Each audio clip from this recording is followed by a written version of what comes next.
Bueno, buenas noches a todos y a todas. Gracias a los compañeros por la invitación y por el tema elegido, porque no es un tema que habitualmente se toque mucho en Córdoba. Por lo menos todas las invitaciones que yo recibo son para hablar de las finanzas del mundo y de las finanzas nacionales.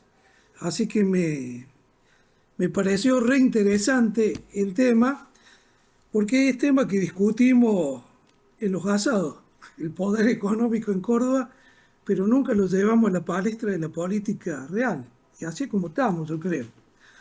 Y en un lugar como este, que me trae muchos recuerdos y emociones, porque yo habité esta casa a fines de los 90 y toda la crisis del 2001, 2003 la vivía acá, trabajaba acá, tenía mis amigos acá y charlábamos de estos temas en este lugar que era el bar con, con unos amigos infalibles que ya no están acá, pero que yo los siento hoy presentes, como el tío Ponsati y el Luis Reinaudi, acá. Largos almuerzos con un tecito con dos hielos al final, como decían ellos. ¿Mm? Así que muchas gracias por todo. Bueno, lo que yo voy a hacer, voy a tratar de explicar, no el modelo cordobés, sino tratar de armar una historiografía de qué pasó en Córdoba de la vuelta a la democracia hasta ahora y qué rol cumplieron los partidos políticos. Me voy a enfocar en uno nomás, el Partido Justicialista de Córdoba, su relación con la Fundación Mediterránea y con otros actores de poder real en Córdoba. ¿Cómo se fue armando esa trama? Y me voy a ir, voy a empezar con dos definiciones. Una de Gramsci, de Anthony Gramsci, que lo desarrolla en su cuaderno de la cárcel, que es el tema de los intelectuales orgánicos. Gramsci hablaba de que había dos clases de intelectuales, el intelectual orgánico y el intelectual tradicional. El intelectual orgánico para Gramsci es alguien que crea y difunde una ideología que cohesiona con su clase y que le permite intentar y liderar una hegemonía. Ese grupo de intelectuales orgánicos que se van a meter en el peronismo fuertemente a mediados de la década del 80 es la Fundación Mediterránea, de la mano de José Manuel de la Sota. La Fundación Mediterránea, como ustedes saben, se creó en el año 1977, en plena dictadura.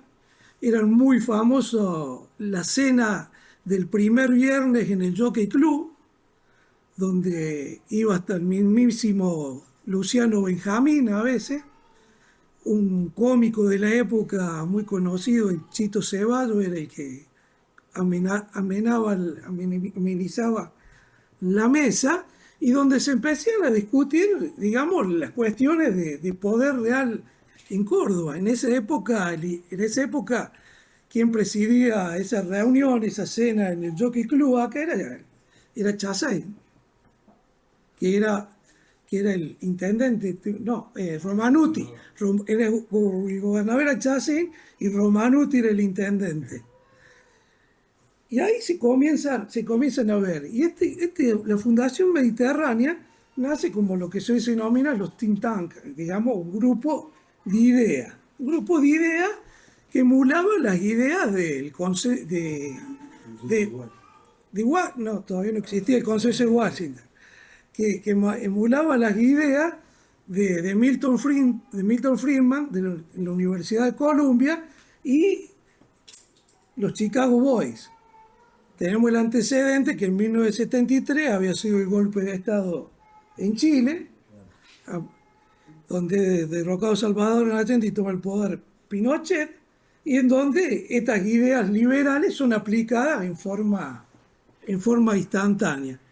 Dicen que Milton Friedman visitó más de 12 veces en los 2 primeros años a Pinochet en persona, supervisando, digamos, el plan económico liberal.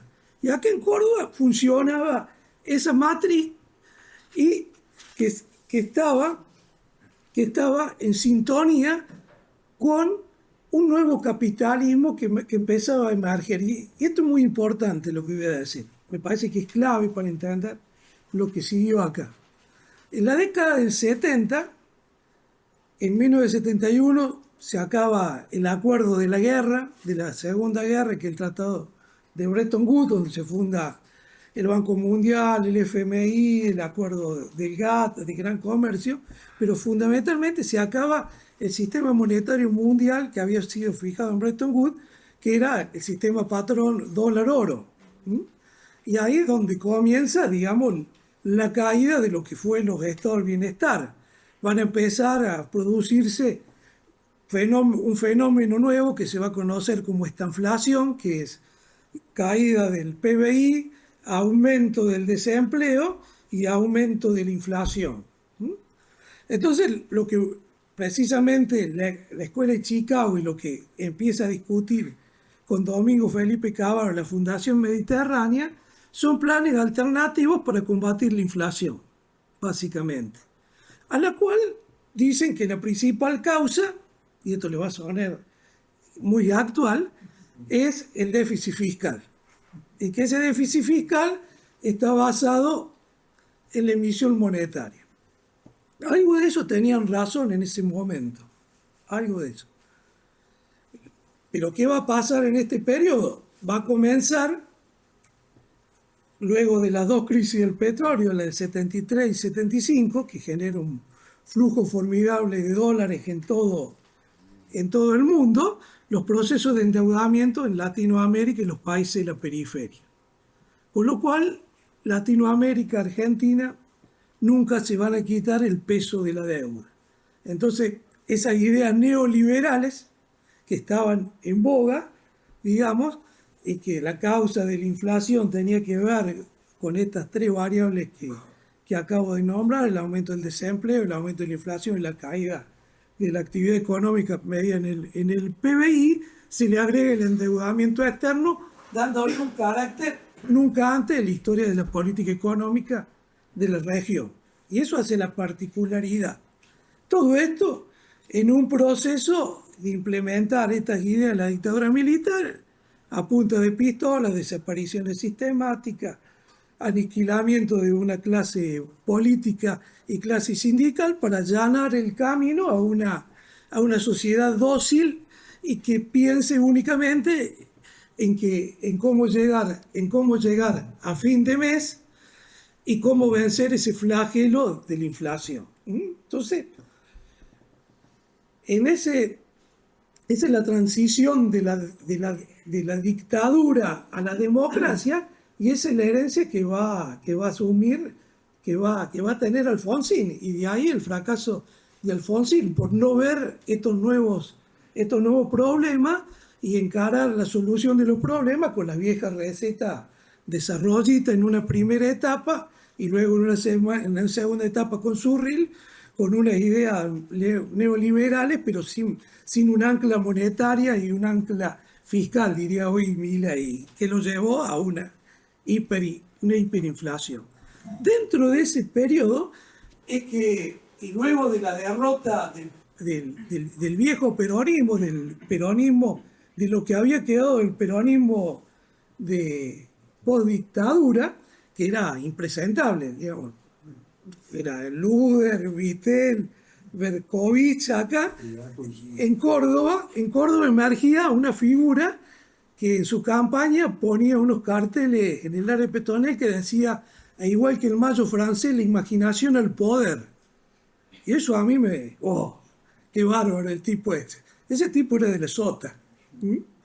Que lo que menos hizo después poner la imaginación, llevar la imaginación al poder. Compró un enlatado cuando llegó al poder. Y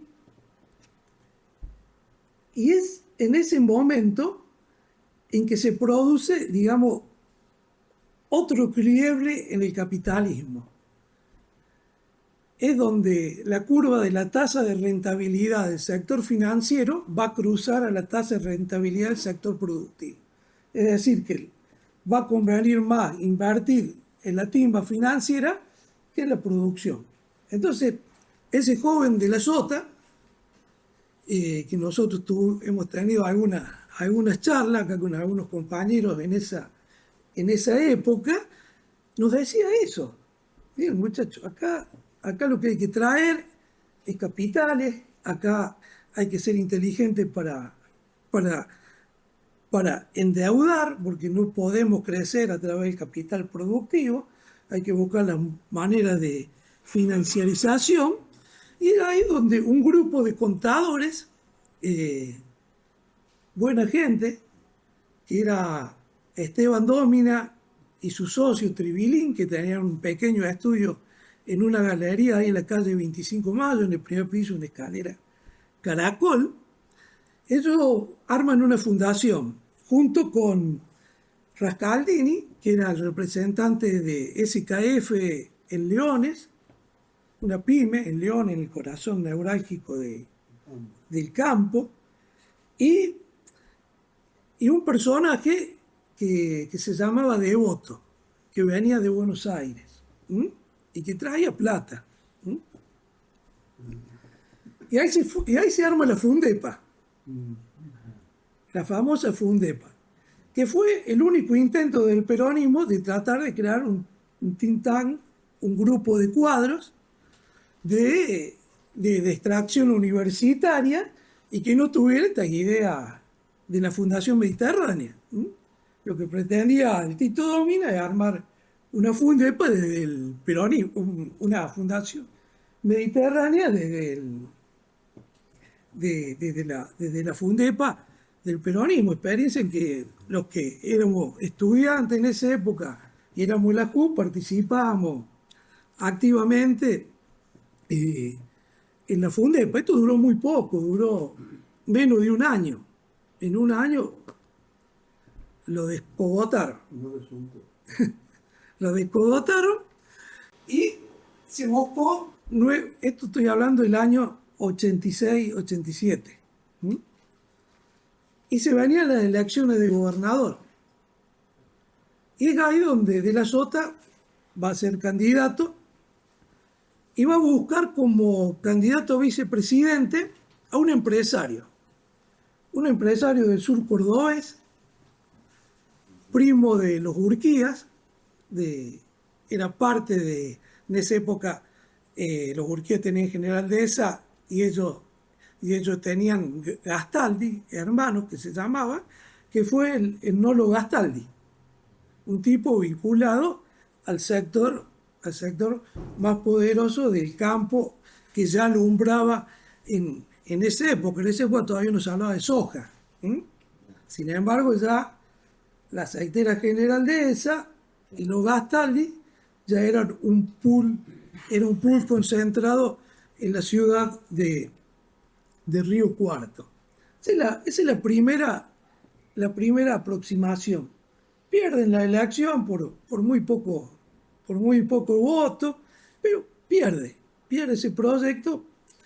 La historia es conocida como sigue: De la Sota vuelve a perder y en el fin del alfocinato aparece el menemismo.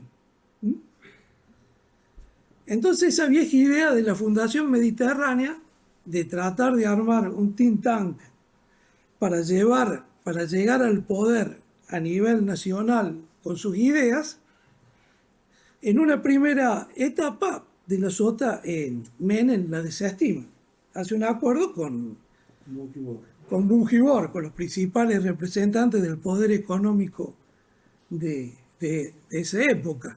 Sin embargo, en circunstancias extrañas, un ministro muere en su auto en la plaza de estacionamiento del Senado, por ejemplo. Luego un miembro de la familia Bungibor aparece suicidándose misteriosamente de un edificio. Y así que, bueno, el plan de Bungibor fracasa y es donde Menem le da una oportunidad a Domingo Felipe Cábalo, que, que era secretario de Relaciones Exteriores, para pasar a ser ministro de Economía de la Nación. La historia es conocida ahí. Sí, pero acá viene la parte más interesante. En el menemismo va a aparecer José Manuel de la Sota también.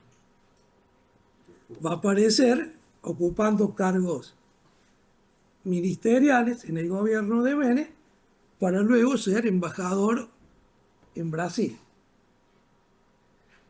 Y es ahí donde va a surgir con mucho énfasis esto que explicaban los chicos, de la renta, de cómo Argentina se comienza a transformar en un país basado en la renta de todo tipo, renta sobre la materia prima, renta financiera y renta energética y renta basada en el valor inmobiliario de la tierra. Contra el viejo modelo, que era un modelo basado en los beneficios, es decir, basado en una estructura en donde la ganancia del sector empresario se obtenía mediante la fijación de precios, luego de restar los costos de producción, los costos tradicionales. Como ustedes saben, en el menemismo se produce cifras alarmantes de desempleo y que van a llevar a una crisis en el año 1999, que va a terminar en el 98 con el plan Baker y en el 99 con el plan, que no me acuerdo cómo se llama. Brady. El plan Brady y el plan Baker, que eran los dos secretarios del Tesoro, uno en un año y otro en el otro, y después va a venir el Tesoro de Estados Unidos. En esa época no venían acá, actuaban desde otras oficinas. Dentro de la Fundación Mediterránea existe un instituto que es el IERAL, que es el Instituto de Estudios Económicos sobre la Realidad Económica y Latinoamericana. Ahí es donde van a actuar, digamos, los economistas, que la mayoría del caso son extraídos de la Facultad de Ciencias Económicas. Ahí va a estar Arnaudo, va a estar Sánchez, va a estar Roque Fernández, va a estar el mismísimo Cavallo, y va a ser la estructura que le va a dar 200 economistas al gobierno de Menem, ocupando los cargos, no solo los cargos de ministeriales y secretaría, sino puntos clave, y el que ha trabajado en la administración pública, que son esos cargos intermedios de planta, digamos, que son los que en realidad obturan o facilitan la burocracia estatal.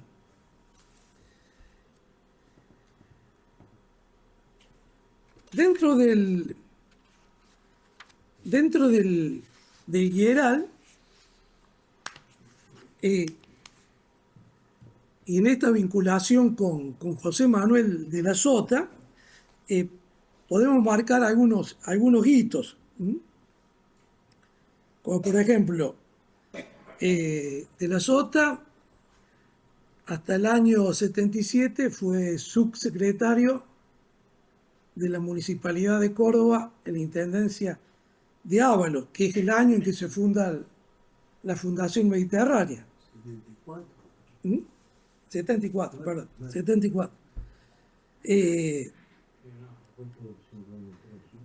Luego de la Sota es detenido, luego es liberado, y en el año 1985 se va a producir esta esta incursión de los intelectuales orgánicos dentro del PJ, ¿m?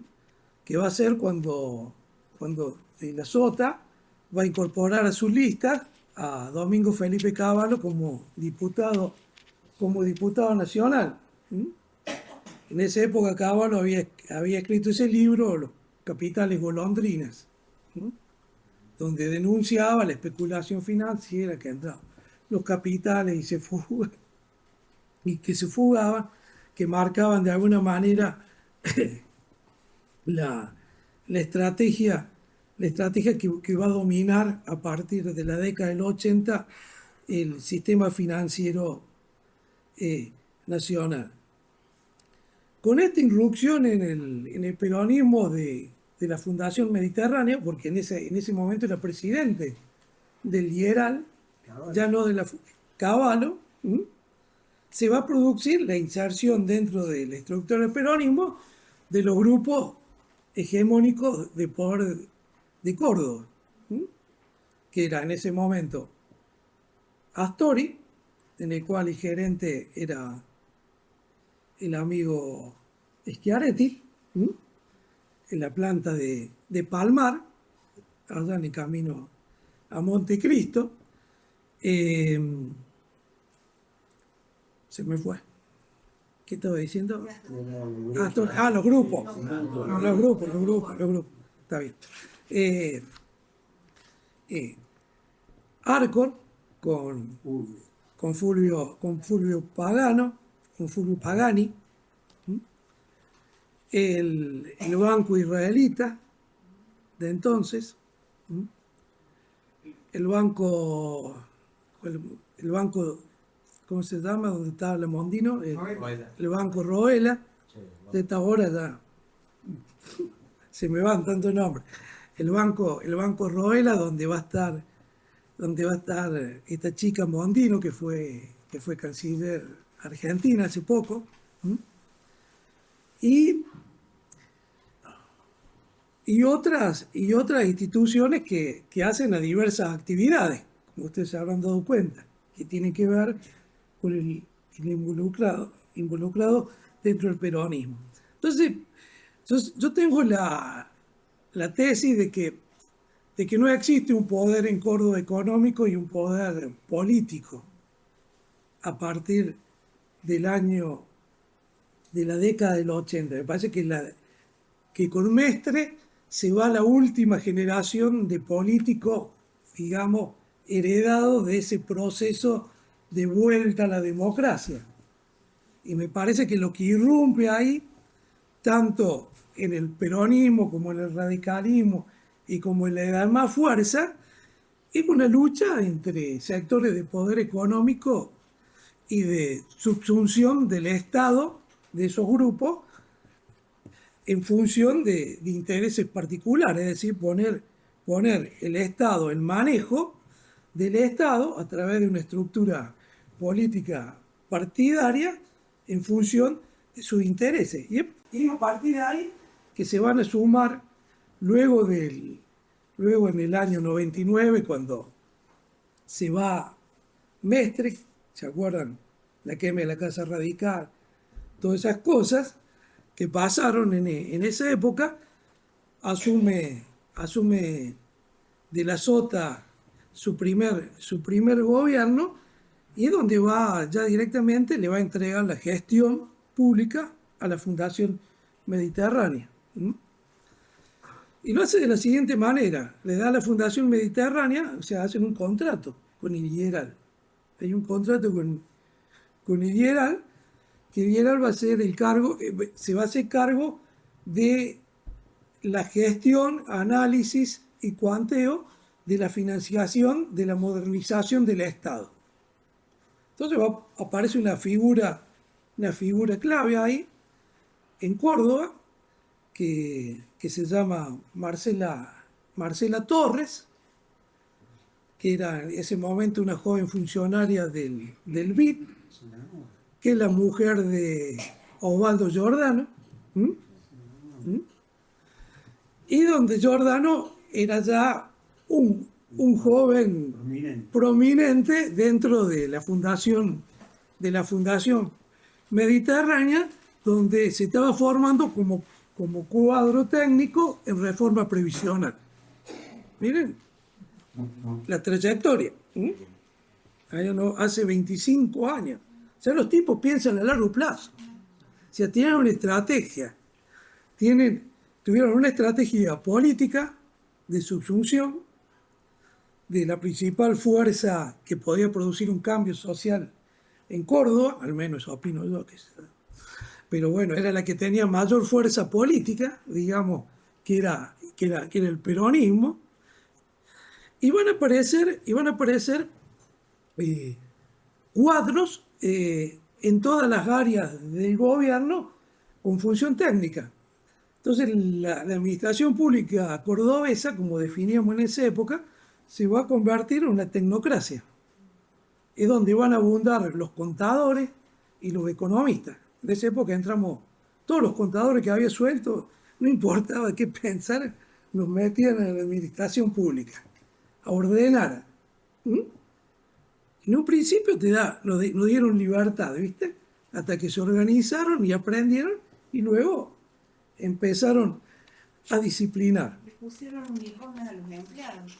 Igual se puede, igual. Esa es la olla. No, yo sé, pero es todo lo que... Y entonces, en ese periodo,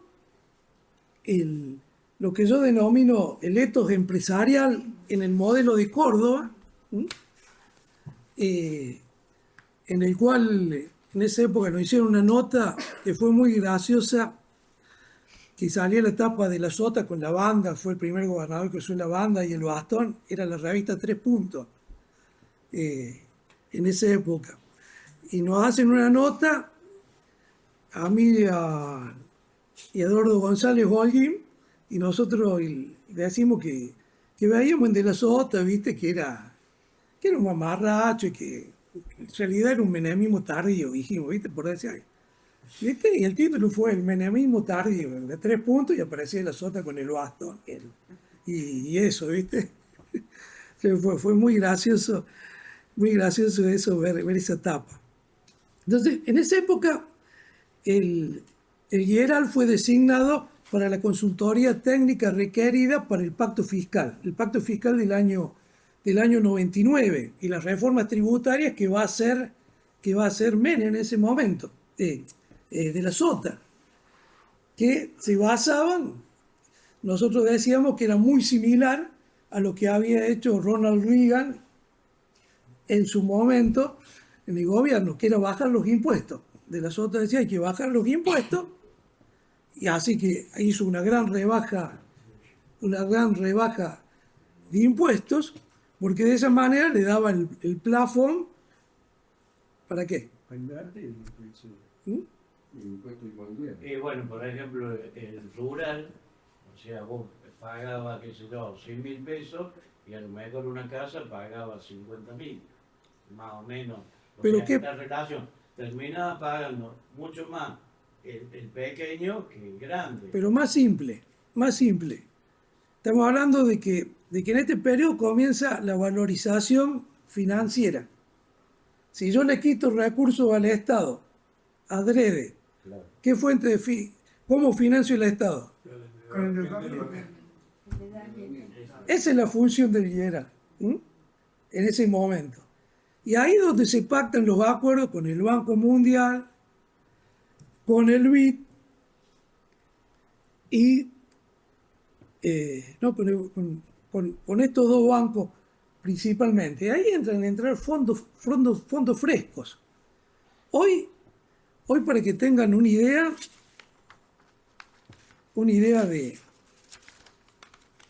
me puse a hacer algunas cuentas. En esa época Córdoba, cuando asume de la Sota, tenía déficit fiscal y no había una moneda. ¿Se acuerdan? A los empleos públicos le pagaban con bonos. Sí. Sí, bueno, Le pagaban con los lecor. Sí, con papel. Entonces dice, bueno, yo tengo que sacar esta moneda vieja, inventa otra moneda que luego su señora, No, el de COP.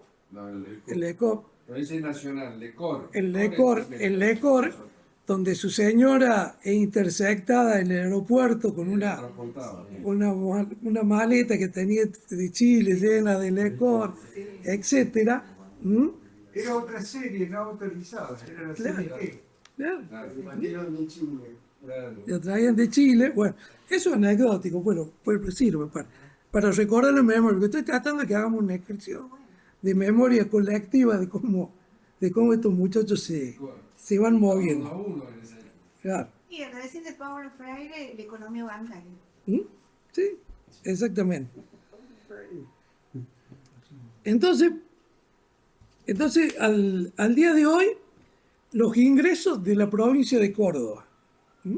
En esa época, los ingresos de la provincia de Córdoba eran 40% de coparticipación y 60% propios. Por eso es que cae Córdoba. ¿Mm? Con la reforma impositiva del año 99, ¿mm? Se modifica, porque se modifica la ley de coparticipación federal y todo. Hoy los ingresos de Córdoba son el 62% son por coparticipación federal. O sea, Córdoba depende de la nación hoy. ¿No? Tiene una subordinación total a la nación. El impuesto que más recauda es el impuesto más regresivo Ingreso bruto. que el ingreso bruto. Recauda el 30%. Y el inmobiliario se cayó, no existe. Y el impuesto inmobiliario, sumando rural e inmobiliario, es el 2,8%. ¿Mm? Recauda más el impuesto a los sellos en Córdoba, el 3,2%. ¿Mm? Y el 1,4%, por si alguien ha ido siguiendo la suma, está compuesto por el 1% el impuesto a los automotores y ese 0,4%, ¿sabe qué son? La multa de la caminera. Ah, claro. Recaudan los muchachos, recaudan el 0,4% y va subiendo. Empezó en el 0,1 y ya está en el 0,4 y vamos por más. O sea, en cuanto a los consumos. Si nos vamos a cómo está conformada la deuda pública provincial, hoy, estoy contando el final de la película para contar cómo llegamos a esto. ¿Mm? La deuda provincial, el 89% es en dólares, con organismos internacionales. ¿Mm? Y el 11% en pesos. De ese 89%, el 73% son títulos públicos emitidos por el gobierno provincial. Vieron hace poco la municipalidad, para armar esos hermosos bulevares que está haciendo, ¿viste? Emitió un bono por 2.000 millones de dólares. ¿Mm? Eso es lo que va a salir. Todos esos arbolitos, todas esas cosas que están armando ahora para las elecciones. En títulos públicos representa el 73%. Con organismos internacionales, o sea, créditos directos, que son para obra pública específica. Riprendiendo Sí, hace poco, a raíz de las consultas sindicales, dijo Pasolini que no podía elevar los sueldos porque tenía que pagar los préstamos en dólares y sí, y que estaban pagos. sí, Córdoba vive endeudada. En el 2021 se reestructuró la deuda al 2023 y del 2023 la han reestructurado al 2029. Se la van pateando, digamos, y va creciendo, porque vos cada vez que reestructuras te vas endeudando más y es así que una deuda que representaba hace 10 años el 50% en dólares, hoy ya está en el 73%, sin haber adquirido deuda por ese 23%, sino que es efecto cascada, ¿se entiende? ¿Mm? Ese 20% con otros organismos internacionales es con el Banco Mundial, el BID y el Consejo de Administración de Fomento. A eso nos queda un 7%, el que ha cedido el esquema, que es con el gobierno nacional, que son bonos que ha comprado el gobierno nacional, porque nadie compraría un bono de Córdoba, salvo en los mercados, si no es en dólares, etc. Entonces, Córdoba se transformó, por un lado, en un modelo de financiarización del Estado, en donde el motor de crecimiento del Estado y el éxito de la gestión, que está medido por kilómetro de ruta, ha sido mediante deuda, de la cual el 80% es en dólares.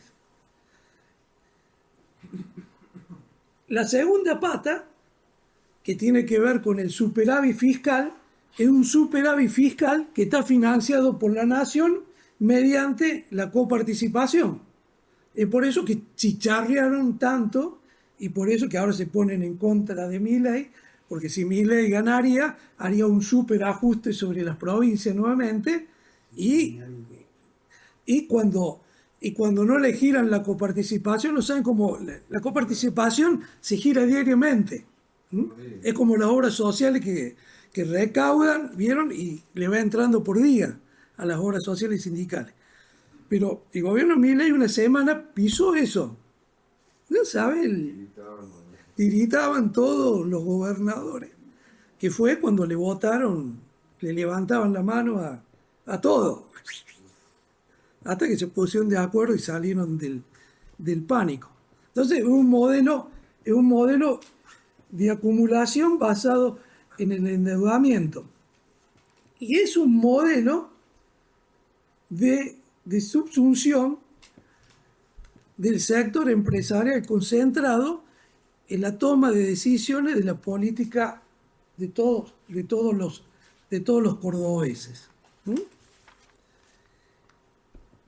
Esto llevó a que tengamos en la actualidad, digamos, una nueva configuración de la tierra en Córdoba, que es el modelo rentístico. El modelo rentístico va a aparecer con la soja, básicamente, en donde se van a destinar muchas más hectáreas de soja que las que había antes, o sea, se incrementa las tierras productivas, de ahí los incendios forestales, de ahí para ganar terreno para el sector agropecuario. Es un yuyo la soja. Sí, eso dijo Cristina, que es un yuyo. Por otro lado,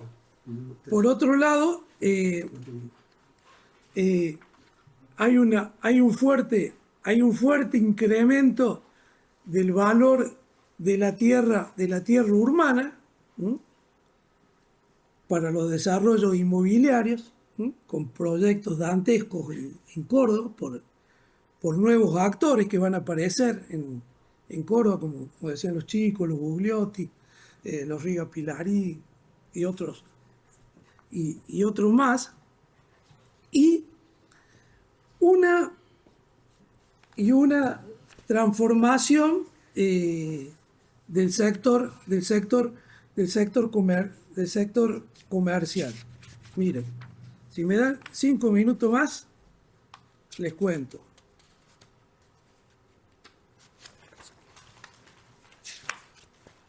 Miren.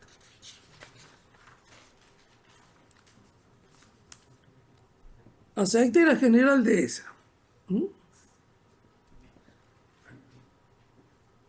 Fue primero en el ranking de exportación en el año 2018 y 2019, con aceite de soja. Fue quinto en el ranking de exportación de maíz. Y tiene cultivado 200.000 hectáreas. 200.000 hectáreas. De las cuales el 20% son propiedad propia. El resto es renta, es decir, arrendamiento. Aceite General Dehesa no utiliza el sistema de siembra libre, de pool, digamos que viene Cargill, que viene y te alquila, ¿viste? Y siembra directamente, sino que ellos hacen todo el proceso. El segundo más importante en Córdoba es Cargill, multinacional de Estados Unidos. Cuarto en el ranking de exportación. Hectáreas cultivadas, 100.000 hectáreas. 100% arrendamiento. Es decir, que los productores de nuestro campo, que dicen eso, los productores, en realidad no son productores, son arrendatarios. Arriendan la tierra, o al pool, o a un pool, o a una empresa como la General, como esta. Arriendan y viven en Carlos Paz. Después está la COFCO, que la habrán visto en algunos campos que dice COFCO. COFCO es una cerealera, una multinacional de origen chino, que también hace arrendamiento. Sí, imperio chino también. Arrendamiento. Son buenitos ¿Ah? los chinos, son imperios. Son depredadores, son los yanquis. Van a venir y nos van a comer a nosotros también. ¿Qué quiere hacer que no es lo mismo? Después tenés After Daniel, que es también una multinacional.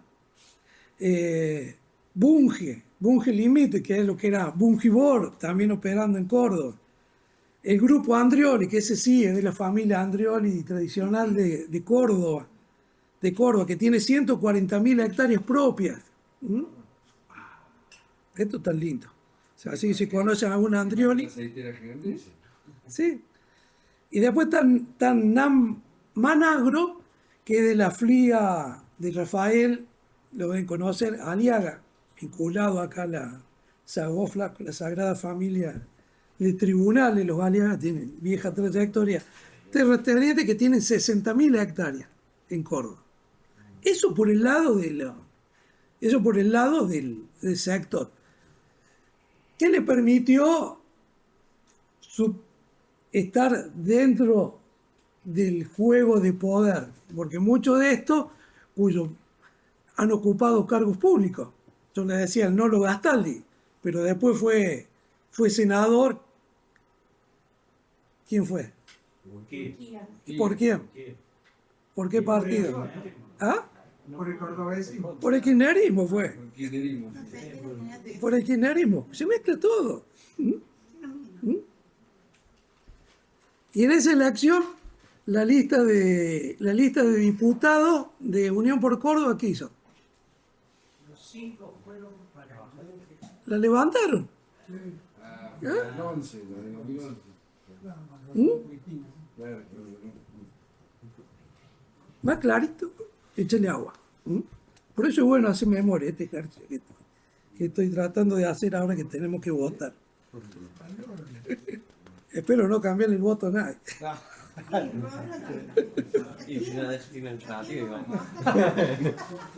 Esto por el lado del campo. Vamos, para que termine lo. Sí. Ya, dame 5 minutos. Por otro lado, la obra pública. ¿Quién es el principal impulsor de la obra pública en Córdoba? Los Rogios. ¿Qué hicieron los Rogios en obra pública en Córdoba? La circunvalación. Esa es la obra más importante que tiene la firma Benito Rogio y asociado.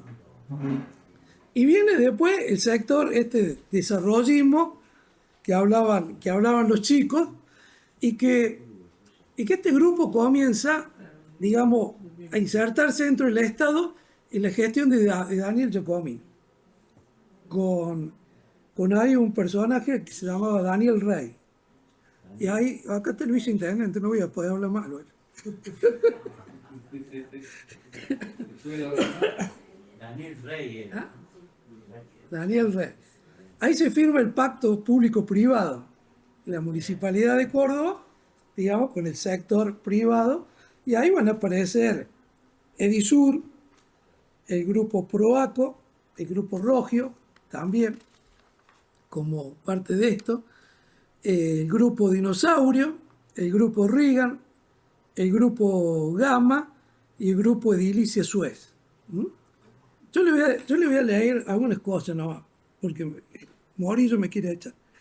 El grupo Edisur, el grupo Edisur tiene construido 174.000 metros cuadrados en Córdoba.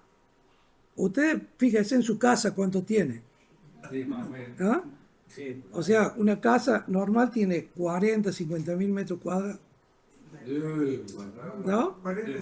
Bueno, la mía tiene eso. Ah, son 17 hectáreas. ¿Ah? 17 hectáreas. Bueno, del grupo Proaco no tengo. El grupo Proaco, el que ganó, el que está haciendo donde era la Villa del Pocito. Sí, esos son los Proaco. Eso han ganado un premio, digamos, al mejor desarrollo urbanístico, pero en realidad eso fue un choreo. Bueno, después en otra charla se lo voy a Que plantear. puteaban los Sí. que cagaban en el barrio de Buenos Aires por las elecciones. El mismo. Salim. Exactamente. Al estilo de los... El grupo Dinosaurio, que el amigo Bugliotti, tiene 185.000 metros cuadrados construidos. Fundamentalmente en lo que es Estación Carolla, digamos, su mayor emprendimiento.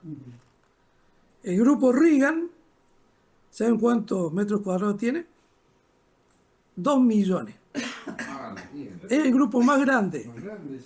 Reagan Pirari. El grupo Gamma, ¿se acuerdan? Tuvo preso. Y el tesorero era Dossetti, también de ahí, que era el presidente de Talleres, ¿viste? Y el abogado era Escribano, que es el vicepresidente. De fase ahora, bueno. 756.000 metros cuadrados tiene construido. Y Edilicia Suez, que es una constructora muy joven, ya tiene 500.000 metros cuadrados construidos. Ahí está el grupo Tagle, ¿viste? Es un fideicomiso, pero en realidad, por lo que me cuentan a mí los amigos de la bolsa, es Tagle, ¿viste? Y tiene una red de testaferro. Tagle, el dueño, ha sido hasta hace poco el presidente de la Bolsa de Comercio, el dueño de AutoCity y de varios emprendimientos inmobiliarios que llevan. Que le vendió Macri. El de vendió, claro, exactamente, y que Macri cuando viene va ahí a su casa a parar, exactamente. Bueno, podría estar días, porque es muy larga la conformación de los grupos de los grupos económicos, pero básicamente para cerrar, lo que quería mostrar es que en realidad no es que existan grupos económicos y grupos políticos, digamos. Desde que llegó el peronismo al gobierno, es lo mismo. Y su continuación es Schiaretti y Giorgiora y Passerini y no sé quién más podrá ser, ¿viste? Son la continuidad de ese proyecto porque no cambian el libreto y no cambian los ejecutores. Hoy el Liberal está presidido por Giordano, por Osvaldo Giordano, luego que salió en La Nación. Y antes de ayer se realizó una reunión muy importante, que si lo googlean debe estar en YouTube, en la Universidad Siglo XXI. No, hoy no. Después las preguntas, si alguien me quiere preguntar en la universidad privada, me da pie para otras cosas. Pero en la Universidad Siglo XXI, y él dice que reafirmó la propuesta de la reforma previsional a nivel nacional, que es la equiparación de los hombres y las mujeres, que es la unificación de todos los sistemas, o sea, van a desaparecer las pocas cajas provinciales que hay, las cajas profesionales, las van a unificar en una sola y van a crear una renta en base a los años de aporte que vos tenés de punto de partida. Y luego se va a armar un sistema de financiación con los fondos sobrantes, digamos, que le van a saquear a todas las otras. Recordemos que que las cajas, por ejemplo, profesionales, son de la provincia, que lo que hace le da para que las administre y en justo, obviamente, porque son creadas por ley provincial. No le da nada. O sea que le puede, no, pero las puede tomar bajo su administración. Y el gobierno las puede chupar. Bueno, hasta acá llego. Para que pueda echar. Muy bien.